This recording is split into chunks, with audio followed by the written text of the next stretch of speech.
আক্ৰমণকাৰী চিনাক্ত হোৱা বুলি সদনত পীযুষ হাজৰিকাই মন্তব্য কৰিছে, গতিকে কি ক'ব বিচাৰে আপুনি? মুখ্যমন্ত্ৰী হিমন্ত বিশ্ব শৰ্মা এজন ভীৰু লোক, ভয়াতুৰ লোক।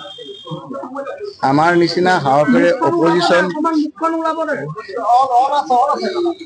অপজিশ্যন কৰি কেতিয়াবা দেখক, শাসনত আছেতো, ক্ষমতাই মূৰত ধৰিছে, তেওঁৰ উদ্ভণ্ডালি ইমান পৰ্যন্ত আহিছে, অপৰাধীৰ লগত ডাইৰেক্ট কথা পাতে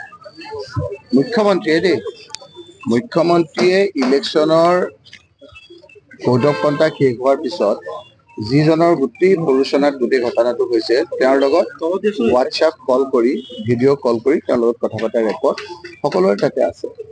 তেওঁ এজন নিজেই ক্ৰিমিনেল, গতিকে সেই মানুহখিনিৰ লগত মই প্ৰায় আপোনাৰ মই